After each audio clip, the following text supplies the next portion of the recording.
ना हाइप, ना एग्जैजरेशन, बस कहानी जैसे है वैसे। मैं आपको स्टेप बाय स्टेप बताता हूं कि असल में हुआ क्या, बिना नॉइज, बिना हाइप और बिना फैक्ट से आगे कुछ भी गेस किए। ये कहानी मिसाइल्स या ट्रूप्स से शुरू नहीं हुई। ये शुरू हुई शांति से, खुले समंदर में, वहां जहां डिसीजंस बिना आवाज के लिए जाते हैं और कॉन्सिक्वेंसेस बहुत तेजी से सामने आ जाते हैं। अटलांटिक ओशन में एक ऑयल टैंकर मूव कर रहा था और इस ऑपरेशन में शामिल हर किसी को एक बात क्लियर थी, अगर जरा सी भी गलती हुई तो सिचुएशन कंट्रोल से बाहर जा सकती थी। 7 जनवरी 2026 को यूएस फोर्सेस ने अटलांटिक ओशन के बीच एक बड़े ऑयल टैंकर को रोका और उसका कंट्रोल ले लिया। टेक्निकल लैंग्वेज में इसे सीजर कहते हैं, लेकिन यह कोई अचानक उठाया गया स्टेप नहीं था। यह एक लंबी ऑपरेशन का फाइनल स्टेप था जो हफ्तों से प्लान हो रही थी। यह शिप कोई नॉर्मल वेसल नहीं थी। यह ग्लोबल ट्रेड के ग्रे जोन में ऑपरेट कर रही थी। इसका करंट नाम था मैरिनेरा, लेकिन पहले ये बेला 1 जैसे अलग अलग नाम यूज कर चुकी थी। नाम और रिकॉर्ड्स का बार बार बदलना कोई कोइंसिडेंस नहीं था। यह जानबूझकर किया जाता है ताकि शिप को ट्रेस करना मुश्किल हो जाए। ऐसी शिप्स एक खास टैक्टिक यूज करती हैं। नॉर्मली हर शिप अपनी लोकेशन और आइडेंटिटी एक ट्रैकिंग सिस्टम के थ्रू ब्रॉडकास्ट करती है ताकि सी पर मॉनिटरिंग हो सके। लेकिन जैसे ही यह टैंकर ओपन वाटर में पहुंची, उसने अपना ट्रैकिंग सिस्टम बैंड कर दिया।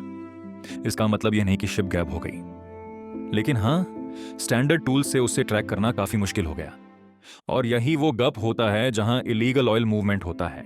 इस टैंकर के अंदर वेनेजुएलन क्रूड ऑयल था, और ये ऑयल इंपॉर्टेंट इसलिए था क्योंकि वेनेजुएला सालों से यूएस सैंक्शंस के अंडर है। अमेरिकन इंटेलिजेंस को लगता था कि ये शिप उन सैंक्शंस को वायोलेट करते हुए ऑयल ट्रांसपोर्ट कर रही है। इसी वजह से टैंकर पहले से सर्वेलेंस में थी। इसे रोकने की पहली कोशिश अटलांटिक में नहीं हुई। ये दिसंबर में हुई कैरिबियन सी के पास। यूएस कोस्ट गार्ड ने शिप को इंटरसेप्ट करने की कोशिश की। वार्निंग्स दी गई, स्टॉप करने के ऑर्डर्स आए, लेकिन कैप्टन ने उन्हें इग्नोर किया, इंजन्स और तेज किए और भाग निकला। और यहीं से सब कुछ बदल गया। एस्केप करने के तुरंत बाद क्रू ने एक ऐसा स्टेप लिया जिसने स्टेक्स बहुत ज्यादा बढ़ा दी। उन्होंने शिप के हल पर रशियन फ्लैग पेंट कर दिया और शिप को रशियन शिपिंग रिकॉर्ड्स के अंडर रजिस्टर करवा दिया। यह सिर्फ सिंबॉलिक मूव नहीं था। समंदर पर शिप का फ्लैग बहुत मैटर करता है। किसी कंट्री के फ्लैग के अंडर चल रही शिप लीगली यूज कंट्री की अथॉरिटी के अंडर मानी जाती है। ऐसी शिप को बोर्ड करना सिर्फ मैरिटाइम एक्शन नहीं होता, यह पॉलिटिकल एस्केलेशन माना जा सकता है। मैसेज क्लियर था, इस शिप को छुआ तो रशिया को छुआ।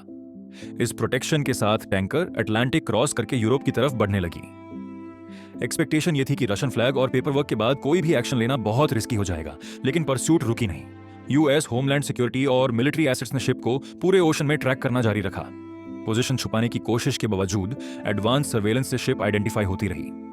आइसलैंड में यूएस बेस से एयरक्राफ्ट बार बार टैंकर के ऊपर से फ्लाई करते रहे।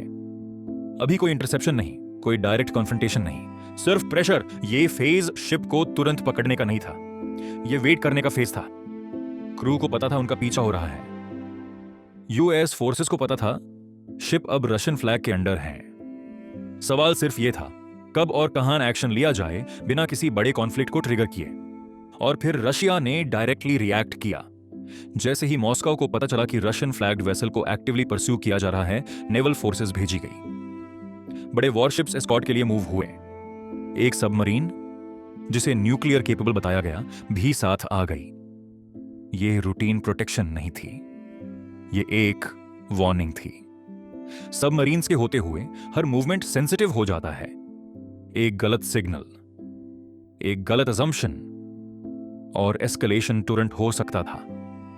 रशियन मीडिया ने इमेजेस रिलीज की जिसमें हेलीकॉप्टर्स टैंकर के चक्कर लगाते दिख रहे थे। सिचुएशन टेंस थी, लाइव थी।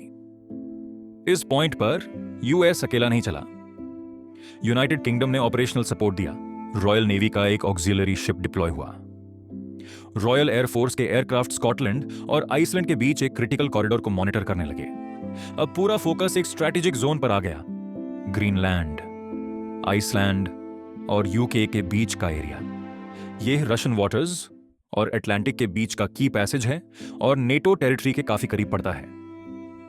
अर्लियर कॉन्फ्रंटेशन फोर्स करने के बजाय यूएस फोर्सेस ने वेट किया जब तक टैंकर इस कॉरिडोर में एंटर ना कर जाए, और फिर उन्होंने और वेट किया। एस्कॉर्ट शिप्स हमेशा परफेक्ट फॉर्मेशन में नहीं रहती। वेदर चेंज होता है, विजिबिलिटी गिरती है, फॉर्मेशन स्ट्रेच होती है।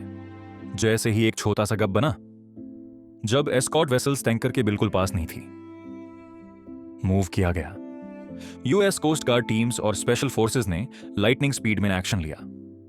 हेलीकॉप्टर्स और स्मॉल बोट से शिप बोर्ड की गई, कंट्रोल रूम सिक्योर किया गया, कम्युनिकेशंस कट कर दी गई। कुछ ही पलों में टैंकर यूएस कंट्रोल में था। बाद में रशिया के ट्रांसपोर्ट मिनिस्ट्री ने कंफर्म किया कि शिप से कांटेक्ट टूट गया है। जब तक कोई रिस्पांस ऑर्गेनाइज होता, ऑपरेशन कंप्लीट हो चुका था। फ्लैग के बावजूद, एस्कॉर्ट के बावजूद सीजर सक्सेसफुल रहा, लेकिन यह सिर्फ एक ऑपरेशन नहीं था। लगभग उसी टाइम अटलांटिक स्पॉटलाइट से दूर कैरिबियन में एक और सीजर हुआ। यह बिना ड्रामा के, बिना एस्कॉर्ट्स के, क्वाइटली हुआ। दूसरे शिप का नाम था सोफिया। यह सिर्फ लार्ज नहीं थी, मैसिव थी। एक वेरी लार्ज क्रूड कैरियर, मतलब एक फ्लोटिंग ऑयल स्टोरेज फैसिलिटी। जब इससे इंटरनेशनल वाटर्स में रोका गया, यह लगभग 2 मिलियन बैरल्स क्रूड ऑयल से फुली लोडेड थी। ऑयल वेनेजुएलन मेरे क्रूड था, जो काफी हाई डिमांड में होता है। यह कुछ दिन पहले वेनेजुएला के जोसे ऑयल टर्मिनल से लोड हुआ था। सैंक्शंस के बावजूद ऑयल मूव कैसे हुआ? आंसर था शिप टू शिप ट्रांसफर। छोटी वेसल्स ऑफशोर ऑयल ले जाती हैं और समंदर के बीच रात के टाइम बड़े कैरियर में ट्रांसफर करती हैं। बाद में सैटेलाइट इमेजरी ने ये ट्रांसफर्स कंफर्म किए। इस ऑयल का डेस्टिनेशन था चाइना। चाइना वेनेजुएला का सबसे बड़ा ऑयल कस्टमर है। इसका मतलब ये कार्गो इकोनॉमिकली वेनेजुएला और चाइना दोनों से लिंक्ड था। लेकिन शिप अपनी डेस्टिनेशन तक नहीं पहुंची।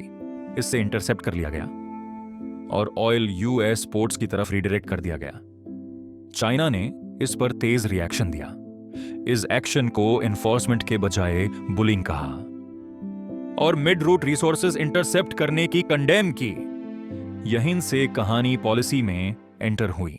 प्रेसिडेंट डोनाल्ड ट्रंप ने अनाउंस किया कि सीज्ड वेनेजुएलन ऑयल को यूएस रिफाइनरीज भेजा जाएगा, यूज फ्यूल में प्रोसेस किया जाएगा, मार्केट रेट्स पर बेचा जाएगा और जो पैसा मिलेगा वो यूएस गवर्नमेंट के कंट्रोल वाले फंड में रखा जाएगा।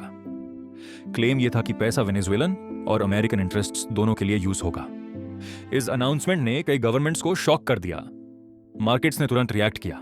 ऑयल प्राइसेस थोड़े डिप हुए क्योंकि ट्रेडर्स ने एंटिसिपेट किया कि एक्स्ट्रा सप्लाई सर्कुलेशन में आएगी। फिर लीगल फाइट शुरू हुई।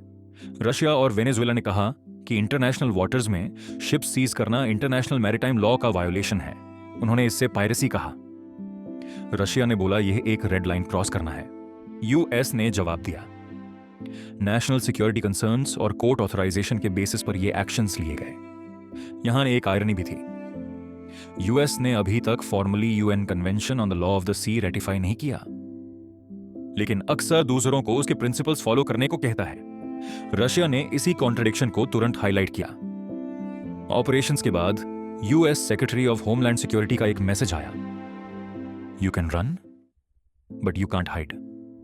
यह सिर्फ स्मगलर्स के लिए नहीं था, यह उन पूरे नेटवर्क्स और स्टेट्स के लिए था जो सैंक्शंस के बाहर ऑपरेट कर रहे हैं। जब आप पीछे हटकर पूरी पिक्चर देखते हो तो यह सिर्फ 2 शिप्स की कहानी नहीं लगती।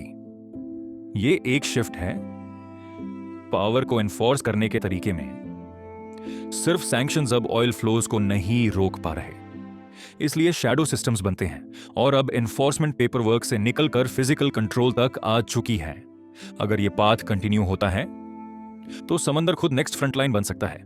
ज्यादा ट्रैकिंग, ज्यादा इंटरसेप्शंस और ज्यादा ऐसे मोमेंट्स जहां एक सिंगल शिप ग्लोबल पावर्स को एक ही डेंजरस इक्वेशन में न ले आता है, क्योंकि एक रियलिटी आज भी सेम है। Energy is power. Oil economies चलाता है, ऑयल इन्फ्लुएंस फंड करता है, और जब ऑयल दाव पर होता है तो समंदर की खामोशी भी कभी कभी जंग से ज्यादा जोर से बोलती है।